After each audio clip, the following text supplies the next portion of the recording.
The black Range Rover stopped at the traffic light on Paulista Avenue in Chicago. Inside, William Thompson adjusted the air conditioning, trying to escape the 95-degree heat that was punishing the city that December afternoon. His thoughts wandered between the day's upcoming meetings when a gentle tap on the window brought him back to reality. Outside, a skinny boy, no more than 12 years old, held a box of candies.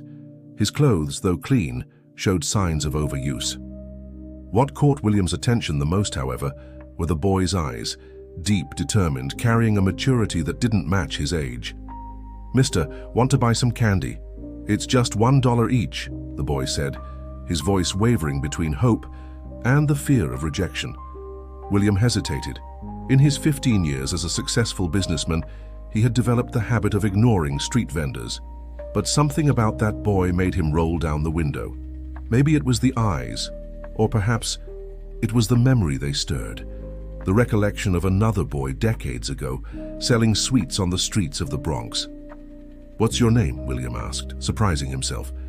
"Michael," the boy replied, straightening his shoulders, as if the name carried a greater responsibility than he himself did.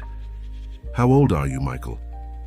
12, he answered, and after a pause added, "I need to sell these candies. My siblings haven't eaten since yesterday." The raw honesty of that response hit William like a punch to the gut. Long-suppressed memories began to surface: the empty stomach, the weight of early responsibility, his mother arriving exhausted after another day of cleaning. "Do you have siblings?" asked William, already knowing the answer. "Yes, sir. Emily is 7, and Peter is 5, Michael replied, his eyes briefly losing their hardness as he mentioned his siblings. "I take care of them." William glanced at his watch. His next meeting was in 40 minutes, enough time. "I'll buy all your candies," he said, "but first, how about we grab something to eat?" The boy hesitated, years of experience on the streets, teaching him to distrust strangers, but hunger was stronger than fear. "There's a restaurant over there on the corner," Michael suggested, pointing to a modest establishment. At the restaurant, William watched silently as Michael devoured a plate of rice, beans, and steak. Between bites, the story unfolded. Their parents had passed away in an accident the previous year. Since then, Michael had taken on the responsibility for his siblings, determined to keep them together at all costs. "The social worker wanted to separate us," Michael explained, pushing the rice around his plate. "She said it was better for each of us to go to a different family, but I promised my parents I'd take care of them." William felt a lump in his throat. "Where do you live now?" Michael lowered his eyes to the nearly empty plate. "In an abandoned house near the train tracks. There's no proper electricity or water, but at least we're together." "Can you show me?" asked William, his voice softer than he intended. The boy hesitated again, but something in William's gaze, perhaps the same determination he himself carried, made him agree. "I can, but it's far from here." "No problem," William replied, mentally cancelling his afternoon appointments with a quick text on his phone. "Show me where your siblings are." As he drove, following Michael's directions, William couldn't help but think about how fate worked in mysterious ways. 25 years ago, he was the boy selling candy on the streets, dreaming of a different future.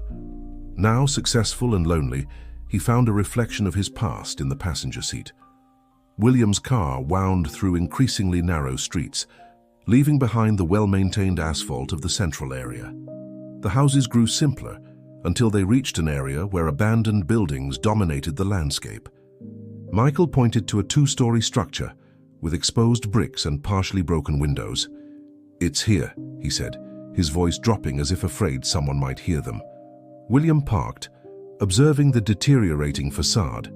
An external metal staircase, partially rusted, led to the second floor. Michael went up ahead, his steps light and precise on the stairs he knew well. At the top of the stairs, he stopped and whistled in a peculiar way, a code, William realized, to let his siblings know it was him. The door opened slowly, revealing a girl with dark hair and big eyes. She held a worn-out teddy bear against her chest like a shield. Behind her, partially hidden, was a younger boy, peeking out with curiosity mixed with fear. "Emily, Peter, this is Mr. William," Michael introduced, his voice taking on a protective Tone. He bought all my candies and brought us food. Emily took a step back, clutching the bear tighter. Why did you bring him here? She whispered to her brother, her tone a mix of fear and disapproval. William stayed where he was, giving the children space. The inside of the house was even more desolate than the outside. A single window provided dim light to the main room, where old mattresses served as beds. In the corner, a makeshift table made of crates held a few school notebooks and worn-out pencils. I brought more food, William said softly, lifting the bag he had bought on the way. Little Peter took a step forward, his eyes fixed on the bag, but Emily held him by the arm. We can't trust strangers, she declared, with a sad wisdom beyond her 7 years. Michael intervened. He's different, Emily. He used to sell candies when he was a kid too. William sat on the floor, positioning himself at the children's level. It's true, he confirmed. I used to live in the Bronx with my mother. She worked as a cleaner and I sold sweets to help out at home. Something in his tone, or perhaps the way his eyes revealed the truth of his words, made Emily relax a little. Peter took advantage of his sister's distraction to move closer to the bag of food. Are there any cookies? He asked timidly. William smiled, reaching for a pack of cookies. There are cookies, bread, cheese, juice. As the children ate, William took a better look at the surroundings. There were clear attempts at organization, clothes neatly folded in one corner, school books stacked with care, a small vase with a resilient flower on the windowsill. Michael had done his best to create a home amidst the chaos. Do you go to school? William asked. I take them every day, Michael replied. The principal knows about our situation. She lets us use the school shower and sometimes saves food. For us. Emily, who had sat closer, still hugging the bear, added, Teacher Rose helps too. She gives us school supplies and always asks if we're doing well. William noticed a sketchbook near Emily. Can I see your drawings? He asked gently. The girl hesitated, but eventually handed over the sketchbook. The pages were filled with colorful drawings. A house with a garden, a close-knit family, a dog, simple dreams, translated into childlike strokes. For you draw very well, William complimented, making Emily blush slightly. It was our mom who used to draw with her, Michael explained, his voice slightly trembling. She was an art teacher.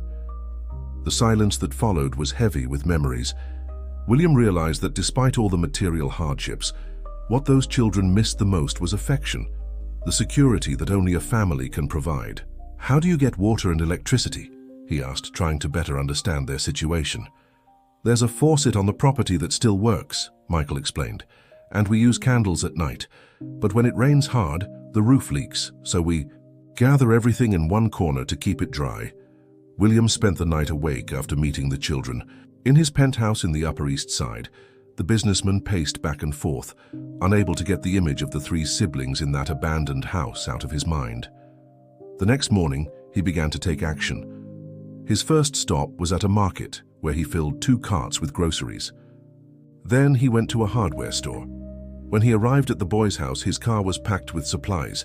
Michael, who was heading out to sell candy, widened his eyes when he saw William unloading everything. You really came back, he said, a mix of surprise and suspicion in his voice. Of course I came back, William replied, handing the boy a toolbox to carry. And today we're going to start fixing that roof. Emily and Peter watched from the stairs, curious.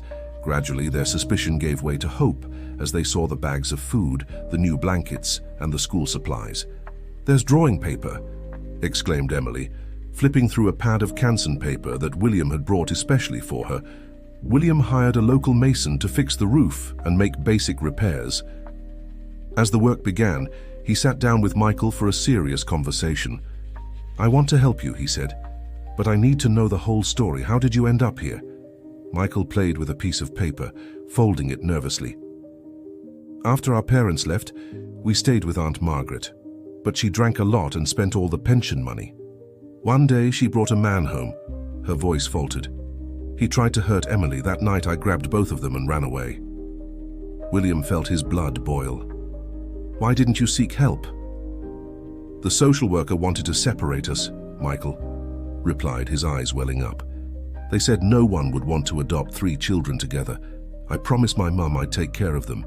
I couldn't let them split us up. As they talked, Peter timidly approached William, holding a broken toy car. "Do you know how to fix it?"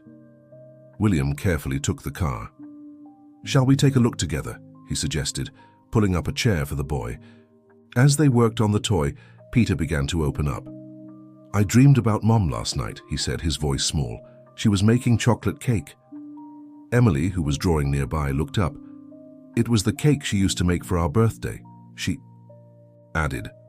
With double coverage, William noticed that beyond their material needs, those children carried a deep pain, a longing that no structural repair could fix. As the mason worked on the roof, he began to plan the next steps. First, he needed to regularize the children's situation. That meant facing the adoption system, finding a social worker who understood the situation, and most importantly, keeping the three together. It wouldn't be easy, but William was determined. At night, before leaving, he installed some solar lamps he had bought. The children's faces lit up along with the surroundings as the darkness disappeared for the first time in months. "It feels like magic," whispered Peter, spinning under the light. Michael, however, remained cautious. When William was leaving, the boy followed him to the car. "Why are you doing all this?" he asked directly. William stopped, considering the question. "Because a long time ago, someone also helped me when I needed it most," he replied, remembering the teacher who had changed his life. "And because you deserve a chance." "What if we can't repay you?" "I don't want you to repay me. I want you to study, to dream, to be children. The rest, we'll figure it out together." That night, as he drove back home, William made several calls. The first was to his lawyer, asking him to investigate the legal situation of the children. The second was to a psychologist specialized in childhood trauma. The third was to cancel a business trip. His priorities had completely changed. The news spread quickly through the neighborhood. A wealthy businessman was helping the three children from the abandoned house. Within a few days, William noticed curious glances and whispers when he arrived. Some neighbors started showing up, offering help, or simply wanting to know the story. It was on one of those afternoons that Mrs. Sophia, a lady who sold pastries on the corner, approached William with concerning information. "The children's aunt showed up here yesterday. She said, looking around nervously. She was asking questions, wanting to know where they live." William felt a chill down his spine. Michael had told him about Aunt Margaret, her drinking and neglect. He needed to act fast. The next day, during a meeting with his lawyer, Dr. Paul, the news wasn't encouraging. "The situation is complicated, William," the lawyer explained, adjusting his glasses. "Margaret is a blood relative and has legal preference. Besides, you have no experience as a father, live alone, work long hours. The judge may consider all of this as negative factors." "But she neglected the children," protested William, slamming his hand on the table. "They ran away for a reason." "We need concrete evidence," replied Dr. Paul. "Witnesses, documents, incident reports. Without that, it's their word against hers." Meanwhile, in the renovated house, the children began to show signs of change. Emily smiled more, her drawings gaining brighter colors. Peter no longer hid when people arrived and even started attending soccer classes at the local school. Michael, however, remained vigilant. One afternoon, while helping William organize a small library they had set up, he expressed his fears. "What if she comes back?" he asked, his voice trembling slightly. "Aunt Margaret, what if she tries to take us back?" William stopped what he was doing and sat down beside the boy. "Michael, look at me. I promise I won't let this happen. We'll fight together, okay?" That same night, the threat became real. Margaret showed up at the house, visibly upset, shouting from outside. "I know you're in there," she yelled. "They're my nieces and nephews. I have rights." The children hid in the bedroom while William went downstairs to handle the situation. He found a woman around 40 years old, with poorly dyed hair and disheveled clothes. "Who do you think you are, meddling in my family?" she lashed out, pointing her finger at William. "Just because you have money, you think you can buy the children." "Mrs. Margaret," William remained calm, "I suggest we talk another time when you're more composed." "Composed? You stole my nieces and nephews. Everything was fine until you showed up." The argument drew the attention of neighbors. Mrs. Sophia approached, along with other residents who knew the children's story. "Are you okay?" she asked, narrowing her eyes at Margaret. "The other kids were starving when they lived with you. Everyone here knows it." Other neighbors began to speak up, sharing stories of neglect they had witnessed. Margaret, realizing she was outnumbered, backed down. "This isn't over," she threatened before leaving. "I'll fight for my rights." When William came back upstairs, he found the 3 children huddled together on the bed. Emily was crying silently, Peter was trembling, and Michael had that determined look William knew all too well. "We're not going back to her," Michael declared. "I'd rather run away again." "No one is running away," William assured them, sitting down with them. "We're going to handle this the right way." That night, William stayed with the kids until they fell asleep. Afterward, he made more calls. He needed help, and he knew exactly where to turn. His first call was to Claire Anderson, a judge he knew from his college days. The second was to a private investigator. He needed to find out more about Margaret and her true intentions. The first hearing was scheduled for 2 weeks later. William used that time to strengthen his bond with the children, while his lawyer prepared the necessary documentation. Dr. Paul had discovered that Margaret had an extensive list of debts and child support lawsuits involving her own children, who lived with their father in another state. One Saturday morning, William decided to take the kids on a different outing. When he arrived at the house, he found Emily drawing in the new flower bed they had planted together. "Where are we going?" asked Michael, always cautious about changes in routine. "It's a surprise," William replied with a smile. "But you'll like it." The destination was his old home in the Bronx, where he had spent his childhood. The simple house remained practically the same, with just a fresh coat of paint. William parked in front and sat in silence for a few minutes, observing. "Did you live here?" asked Peter, pressing his face against the car window. "Yes," William answered, his voice filled with emotion. "This is where I grew up, selling candy on the streets, just like Michael does now." Emily, who was in the back seat, leaned forward. "And your mum?" "She worked very hard to raise me," William explained, turning to look at the children. "She cleaned 3 different houses. Sometimes there was no food at home, but she never let me give up on my studies." Michael observed the house with renewed interest. "How did you manage to change your life?" William smiled, reminiscing. "I had help.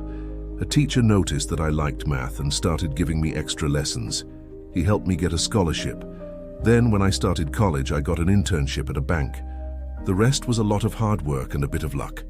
From there, they went to a simple restaurant in the neighborhood where William used to have lunch with his mother on special Sundays. As they ate, the children began to open up more. "Mum also didn't want us to stop studying," Emily commented, playing with her napkin. "She always said that education was the greatest treasure." "And she was right," William agreed. "That's why I want to help you so much, so you can have all the opportunities you deserve." Peter, who had been quiet, suddenly asked, "If we stay with you, will we have to change schools?" The question took everyone by surprise. It was the first time one of the children had openly mentioned the possibility of staying with William. "Only if you want to," William replied carefully. "What matters is that you feel comfortable and safe." Michael, who had been silently observing everything, finally spoke up. "Teacher Rose said she's going to testify on our behalf at the hearing. She saw how we were when we lived with Aunt Margaret." William nodded. Teacher Rose had become an important ally, providing detailed reports about the time the children had spent with their aunt. Her records of absences, unexplained injuries, and depressive behavior would be crucial in the case. On the way back, they stopped at an ice cream parlor. While the children picked their flavors, William received a message from his investigator. He had discovered something about Margaret that could change everything. Documents proving she had sold her nieces and nephews furniture and belongings, including items of sentimental value left by their parents. Uncle William. Emily's voice brought him back to the present. It was the first time she had called him that. "Can I have chocolate with strawberry?" William put his phone away, smiling at the girl. "You can have whatever flavor you want, Princess." That afternoon marked a subtle but significant shift. The children began to allow themselves to dream of a different future. Emily took up the habit of leaving drawings on William's desk before he left. Peter started waiting for him on the stairs. Every morning, eager to share about his soccer games, and Michael, though he still maintained his protective demeanor, began to share his dreams of becoming an engineer. Dr. Claire Anderson's office was quiet when William entered, carrying a folder with the documents uncovered by the investigator. The judge, a middle-aged woman with sharp eyes, was flipping through a case file when he arrived. "The documents are conclusive," she said bluntly. "Margaret sold practically everything that belonged to the children, including personal items from their parents. This constitutes embezzlement. Does this help our case?" "Considerably. But William, I need to warn you, she has secured a competent lawyer. They're going to use your inexperience as a father against you.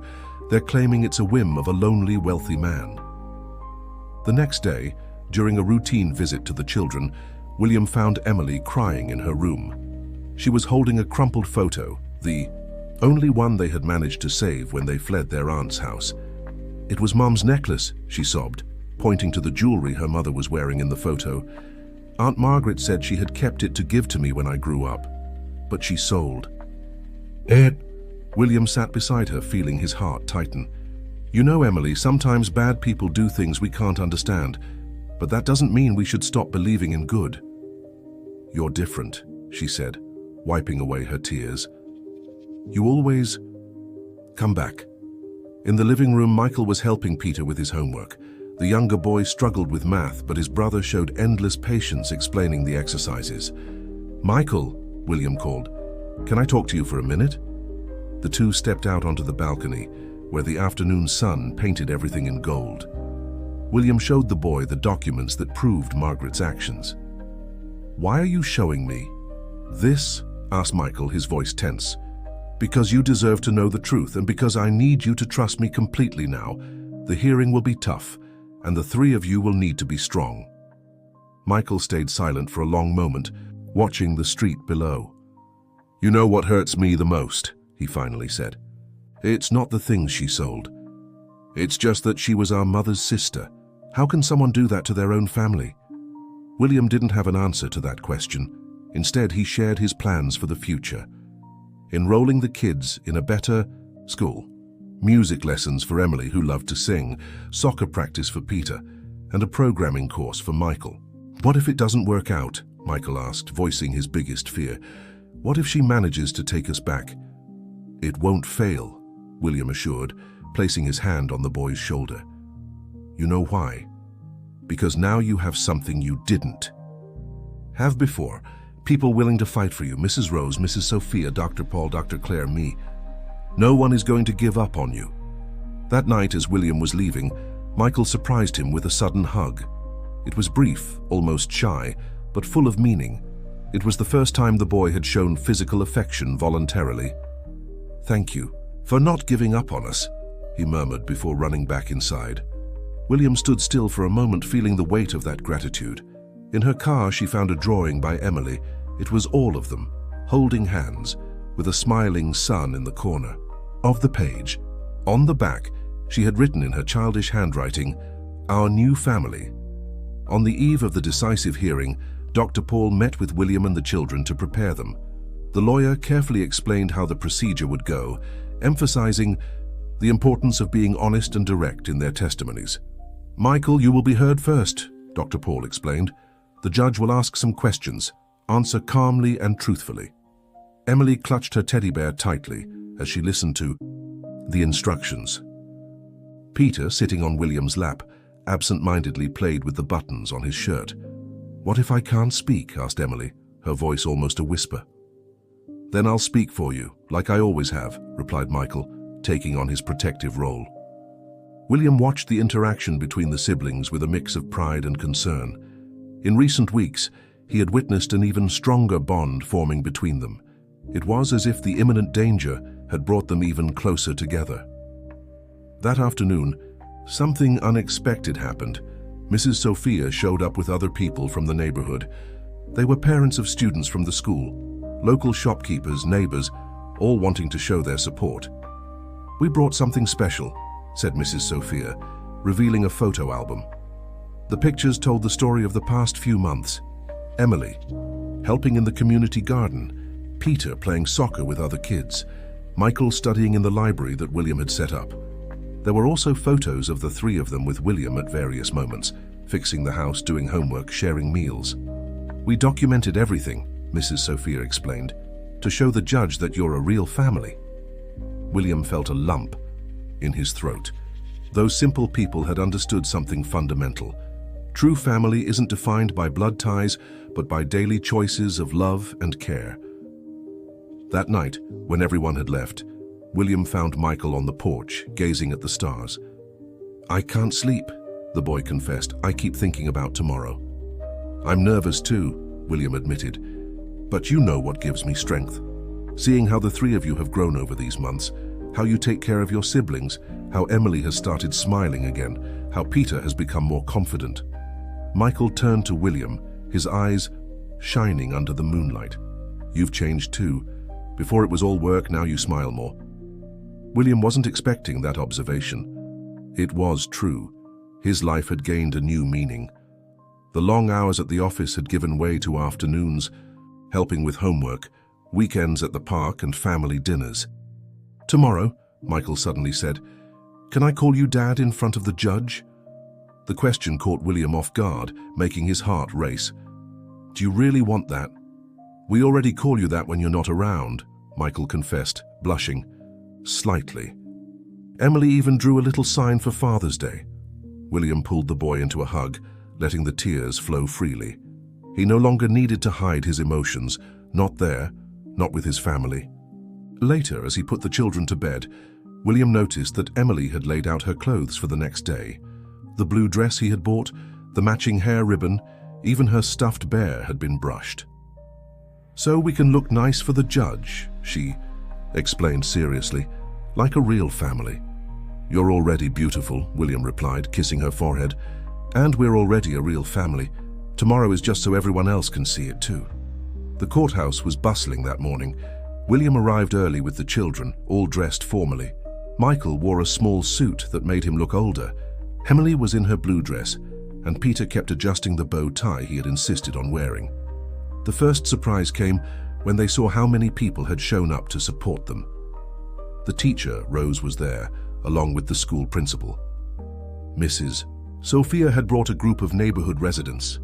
Even some employees from William's company had come.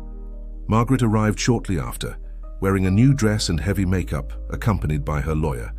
She shot a harsh look at the children, who instinctively moved closer to William. "The judge." "We'll first hear the witnesses," Dr. Paul explained in a low voice. "Then he will speak with each of the children separately." Teacher Rose was the first to testify. In a firm voice, she described the changes she had observed in the children. When they lived with their aunt, they often came to school hungry. Michael would sleep during class because he spent the nights taking care of his siblings. Emily had constant nightmares. Peter barely spoke. Margaret's lawyer tried to discredit the testimony, suggesting that the teacher was being biased. "I have 30 years of teaching experience," Rose replied, maintaining her composure. "I've learned to recognize when a child is suffering, and I've learned to recognize when they are happy and safe, as they are now." Mrs. Sophia came next, bringing the photo album as evidence of the children's new life. Her simple words carried the weight of truth. Before, they were like scared little birds. Now they are real children. They play, laugh, and have dreams. When it was Michael's turn, the boy walked into the judge's room with his shoulders held high. William felt his heart tighten as he watched him disappear through the door. "Tell me about your life with Mr. William," the judge asked gently. Michael took a deep breath before beginning. "He gave us back hope. It's not just the clean house, the food on the table, or the extra tutoring. It's the way he cares. How he listens to our stories, helps us with homework, takes care of us when we're sick. And your Aunt Margaret." Michael's eyes filled with restrained tears. "She sold the last memories we had of our parents. Mom's necklace, Dad's books, everything. She said we were a burden, that no one wanted us." Emily was next. She brought a teddy bear and a folder full of drawings. "Would you like to show me your drawings?" asked the judge. With trembling fingers, Emily opened the folder. Inside were dozens of drawings of her new family. Sunday lunches, afternoons, at the park, story time before bed. "This one is special," she said, showing a drawing where everyone was holding hands. "It's our family. Uncle William, Dad, always says family is who you choose to love." Peter, the last to be heard, surprised everyone with his clarity. "I don't have nightmares anymore," he said simply, "and now I know how to play soccer." The judge called for a break to review all the testimonies. In the hallway of the courthouse, William and the children waited together. Emily had fallen asleep in William's lap, exhausted from the emotional stress. Peter absent-mindedly played with a toy car he had hidden in his pocket, while Michael paced back and forth, restless. Margaret sat on the other side of the hallway, whispering heatedly with her lawyer. Every now and then she shot furious glances toward the group.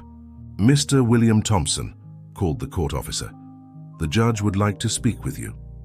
Inside the room, the judge maintained a neutral expression as he flipped through the documents in front of him. "Mr. Thompson, why do you want custody of these children?" William straightened up in his chair. It was the question he feared the most, yet the one he had the clearest answer to in his heart. "Your Honor, when I was a child, I also sold candy on the streets. I also knew hunger and fear, but I had people who believed in me, who gave me a chance. When I found Michael at that traffic light, I saw in his eyes the same determination I once had. I saw 3 children who, despite everything, hadn't lost their ability to love and dream." The judge watched him intently as he continued. "I don't want the children out of pity or whim. I want them because over the past few months, I've discovered that my life only makes sense when I'm with them. When I help Peter with his homework, when I hear Emily singing, when I see Michael finally acting like the child he is. They're not a charity project. They're my family. Do you understand the responsibilities you're taking on?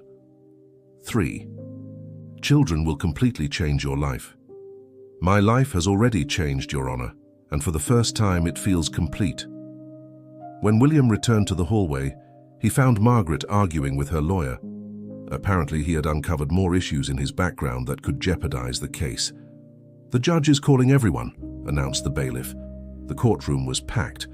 Mrs. Sophia nervously clasped her hands, Mrs. Rose adjusted her glasses repeatedly, and even Dr. E. Paul seemed more tense than usual. The judge cleared his throat before beginning. "This is a case that has particularly moved me. We have here 3 children who have faced devastating losses, but found in a stranger the love and protection they needed. We also have an aunt who, though a blood relative, has shown negligence and a lack of commitment to her nephew's well-being." Margaret shifted uncomfortably in her seat as the judge continued.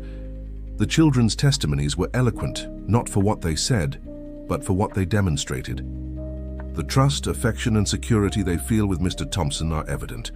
The school reports, community testimonies, and material evidence presented only confirmed what was already visible. These children have found their home." Chapter 10. A New Beginning. "The permanent custody of the children," the judge continued, "will be granted to Mr. William Thompson." The room erupted in restrained applause. Emily jumped from the bench and ran to hug William, followed by Peter. Michael remained seated for a moment, letting the tears flow freely for the first time in a long while. Margaret stood up abruptly and left the room, her lawyer running after her. No one paid attention to her exit. All eyes were fixed on the new family embracing in the center of the room. "Is it forever now?" asked Peter, his voice small but hopeful. "Yes, son," replied William, his voice choked. "It's forever now." 6 months later, William's house was unrecognizable. What was once a minimalist bachelor pad had turned into a true home. Emily's drawings adorned the walls, Peter's soccer trophies decorated the shelves, and Michael's room was filled with math and programming books. On a Saturday morning, as they prepared breakfast together, a new family tradition, Emily made an important announcement. "Teacher Rose said I'll represent the school in the art competition." "And I was chosen for the main team," added Peter, almost spilling his glass of milk in excitement. Michael, who was now taking advanced programming classes, smiled at his siblings. He had news of his own to share. His robotics project had been selected for a national science fair. William watched it all, with his heart overflowing with joy. On the kitchen wall, a new drawing by Emily showed 5 people, the 4 of them, and an ethereal figure above, which she explained was Mom and Dad watching over us from heaven. "Dad," called Michael, still getting used to the word, "can we visit our old house today? I wanted to show Emily and Peter how it turned out after the renovation." The old abandoned house had been transformed into a community center where children from the neighborhood received tutoring and cultural activities. It had been Michael's idea, his way of giving back the help they had received. "Of course," replied William. "Can we stop by Sophia's place later? She called saying she made that chocolate cake you all love." On the way, they passed the traffic light where it all began. William slowed down, reminiscing about that day that changed their lives. Michael, sitting beside him, also seemed lost in thought. You know, Dad," he said suddenly, "sometimes I think it wasn't a coincidence, us meeting that day." William smiled, recalling his own words to the judge. "Maybe it wasn't, son. Maybe it was exactly where we needed to be." At home later, while Emily played the piano, her newest passion, and Peter played with his newly adopted dog, William found Michael on the balcony, gazing at the stars as he often did. "Happy?" William asked, joining him. "Very," Michael replied. After a pause, he added, "I think they are too. Mom and Dad, I mean. Happy that we found you." William hugged his son, feeling like his heart might burst with love. There they were, a family built not by blood, but by love, by the daily choice to stay together, to overcome fears and to create memories. From the living room came the laughter of Emily and Peter, the sound of the piano, the joyful barks of the dog, the perfect symphony of a true home. Michael smiled at his father, his eyes now free of that old hardness, shining with the light of hope and love. "Come," called William. "Here it's time for our board game." And so that night, like so many others, they gathered in the living room, no longer a lonely businessman and 3 frightened children, but a family that discovered true love knows no bounds, that it doesn't need blood ties to be real, and that sometimes life's greatest treasures begin with a simple encounter at a traffic light in Chicago.